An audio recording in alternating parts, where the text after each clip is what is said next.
Assalamualaikum warahmatullahi wabarakatuh. Kali ini kita lanjut ke subbab selanjutnya tentang reproduksi sel. Nah, reproduksi sel juga bisa disebut dengan pembelahan sel. Di sini ada 3. Ada amitosis, mitosis, dan meiosis. Kalau mitosis itu adalah pembelahan biner. Mitosis tidak terjadi reduksi jumlah kromosom. Kalau meiosis terjadi reduksi jumlah kromosom.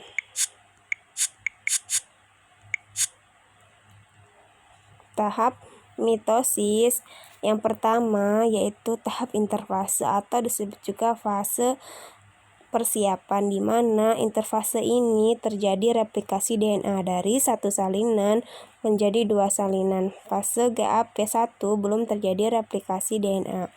Fase sintesis atau DNA dalam inti mengalami replikasi sehingga menghasilkan salinan 2 DNA. Fase GAP2 replikasi DNA telah selesai dan sel bersiap-siap mengadakan pembelahan.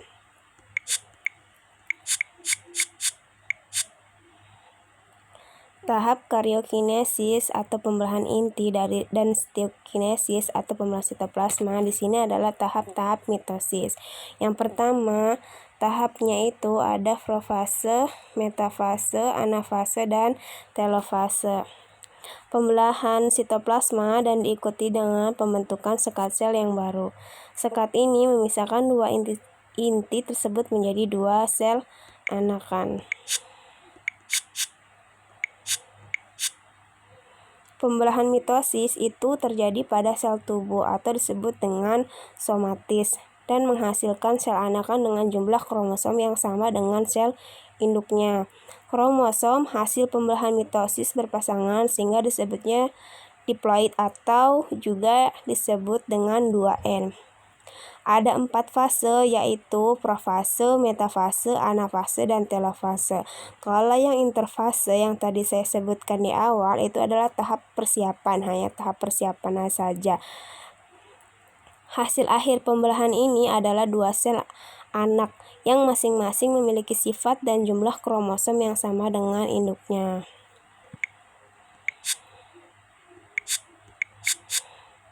Ciri-ciri tahapan mitosis yang tadi pertama itu ada profase, ditandai dengan menghilangnya membran inti dan terbentuknya benang-benang kromatin atau pemandatan kromosom.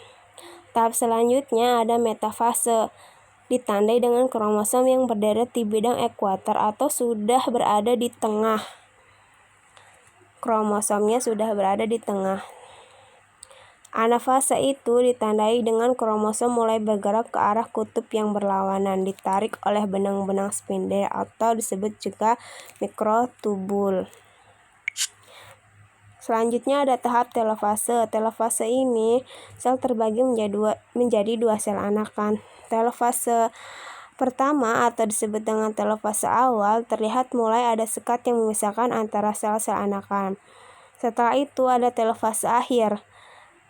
Terlihat sel-sel anakan yang sudah benar berpisah, yang disebut dengan terbagi menjadi 2 sel anakan.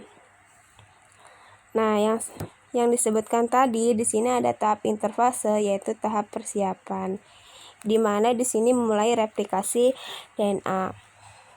Kalau profase, benang-benang kromatin memendek dan menebal membentuk kromosom. Nah, tiap kromosom ini membelah dan memanjang membentuk kromatid dan mulai terjadi adanya membran inti. Di sini ada membran intinya. Lanjut tahap metafase. Ini tahap metafase yaitu di mana kromosom-kromosom menempatkan diri di bidang ekuator, di bidang tengah dari sel. Nah, makanya dia berada di tengah. Lanjut ke anafase. Kalau anafase yaitu sentromer membelah, jadi sentromernya sudah membelah atau dia sudah memanjang dan kedua kromatid memisahkan diri dan bergerak menuju kutub dari sel yang berlawanan. Jadi kromatidnya ini sudah memisahkan diri dan bergerak menuju bidang ekuator. sudah memasangkan diri. Nah, dilanjut telofase ini, pada telofase awal terlihat mulai adanya sekat. Di sini mulai adanya sekat ya, yang memisahkan antara sel-sel anakan. Ini disebut dengan telofase awal. Dilanjut, di sini ada 2 sel anakan, berarti di sini sudah tahap akhir dari mitosis, sudah menjadi 2 sel anakan. Nah, 2 sel anakan ini sifatnya sama dengan sel indukan yang pertama, yaitu kita sebut dengan 2N atau disebut dengan diploid. Maka anak tersebut sifatnya sama dengan induknya yang menjadi 2 sel anakan juga.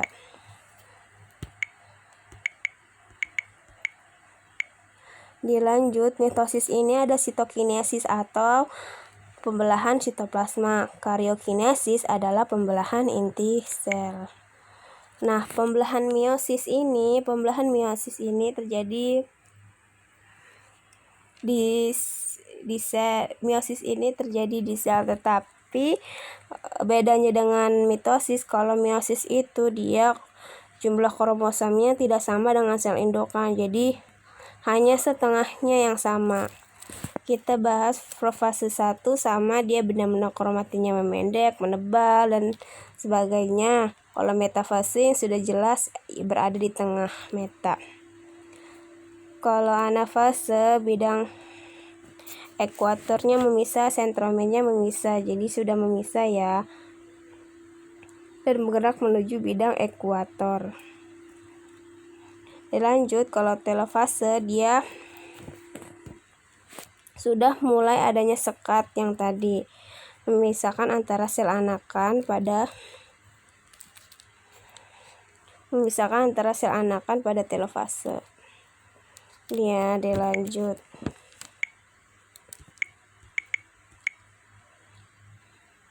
Nah, pembelahan meiosis ini ada 2, yang tadi pembelahan meiosis 1.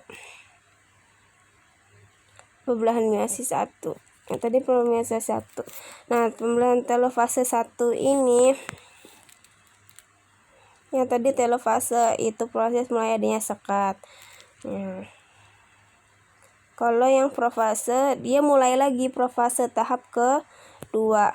Kalau profase tahap kedua, benang-benang kromatoid memendek. Bedanya kalau meiosis dia sekatnya sudah terpisah menjadi 2 sel anakan. Karena dia akan terjadi pembelahan, makanya dia namanya itu profase 2. Lanjut ke dia metafase. Kalau metafase sama halnya yang tadi ya, metafase bidang kromosomnya sudah ada di tengah. Kalau tahap anafase dia menjadi 2 kromatid yang memisahkan diri sama, tetapi ini mulai adanya sekat yang ini. Tetap anafase itu adalah dia bergerak menuju kutub dari sel yang berlawanan ya. Kalau telofase berarti di sini kan anafasenya sudah ada sekat 2. Nah, di telofase ini terjadi pemisahan anak. Jadi ada 1, 2, 3, 4. Jadi dia menjadi 4 sel anakan.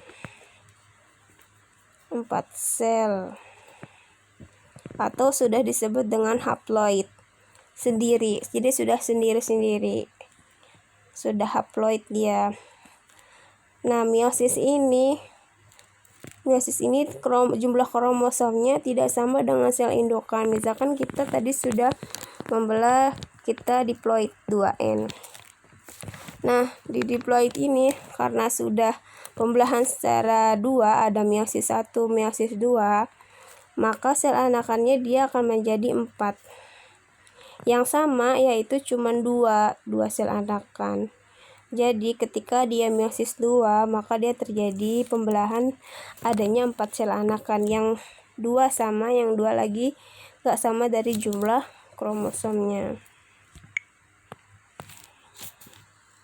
Nah, itu adalah reproduksi sel atau disebut dengan pembelahan sel ya. Oke, itu saja dari Ibu. Kurang lebihnya mohon maaf. Wassalamualaikum warahmatullahi wabarakatuh.